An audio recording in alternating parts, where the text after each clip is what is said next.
Hey guys, so we're going to do a little bit of a visual lesson today. Like I think I've told you before, I'm a visual learner, so um, I'm going to go over the classic argument structure, and I'm going to use a kind of like a picture graphic to kind of help represent the pace and the structure of an argument essay. And this is how I learned in college how to write editorial articles, which just has a very similar structure. And so it's going to be a little person. So I'm going to start with the head. And I apologize for my art here, but I'll do the best I can. And so my little person is going to have a head. They're going to have a neck. And then they're going to have this big old square body. So I guess you can call it a robot if you want it to be a robot. I like to think of it as a person who's just kind of barrel-chested. They have two little rectangle arms like this. And they have two little rectangle legs like this.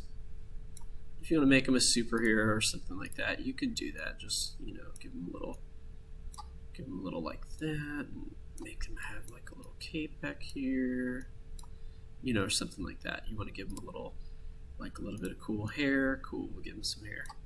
All right, and so we're going to start with this drawing right here, and I'm going to kind of label it. And I'm going to talk about the different parts of an argument essay. Okay, the way this is going to work is top to bottom. So you have the top of your paper, and then you have like the bottom, which would be like the end, right? And so so here we go. Here's how it's going to start. The head is going to represent kind of like your introduction. And so the only thing you need to put here in the introduction is going to be background and context. This will be maybe 1 to 2 sentences, like 2 sentence max. All right. So I'm gonna move that around a little bit there. So background context means you want to have something that introduces the topic of the argument, and then context is any information that your audience is going to need so that they can follow your line of reasoning later. Okay, any specific details or background details, historical precedents, or anything that is involved in the situation that you're about to argue the issue within that needs to be kind of said before you even kind of get into what you're trying to say. Okay, and so this next part, the neck, is super important. And I think this goes for body parts as well as for argument essays. We really underestimate the value and importance of our neck. And so your stance, your claim needs to be present. It needs to be clear, and it needs to be strong. Okay, just like your neck. Without your neck, your head rolls off your body and dies. Okay, and that's exactly what happens to your essay if you don't include a stance. If you don't have a stance and you don't claim it, then you're not arguing anything. And so don't make the mistake of just summarizing the issue and presenting information that other people have on topic within the issue. You have to take a side. You have to be opinionated. You need your neck, right? You need to claim something here, and that means taking a stance. Okay? And so the body paragraphs are where you outline your points. And reasoning. Okay, and so we've talked about the WPAE method for doing body paragraphs. When you're writing a full argument essay, I'm not going to hold you to the thing where you have to have X number of examples in order to be effective. This is one of those judgment things that you'll learn as we practice and do more writing. But I will say this, it is very hard to make a credible, compelling argument based on a single point. Okay, and so I would say 2 is the minimum. Okay, you're going to have at least 2 points in order to draw any kind of meaningful truth about whatever it is you're trying to say or argue. Okay, because with a single point, it doth not make an entire argument. That is 1 point on an issue. So you need to have something in your stance that's broad enough that you can have multiple viewpoints, or I think in Capstone they call it lenses, to look at the issue from. Okay, and so that's something to kind of keep in mind too. You need at least 2, and then so I'll put that here too, at least 2. All right. And so that's going to be super important for keeping everything, developed. So the arms have to do with how you can, build reasoning for your claim. Okay, so you can support your ideas, right? You can support your body with your arms. You can, have supportive reasoning for your claim, or you could refute or discredit an opposing claim. And so what we call this is counter-argument. We haven't talked about this a lot explicitly yet, but don't worry about that, okay? If for this first couple, argument pieces, you focus more on just building support for your claim, that's fine, okay?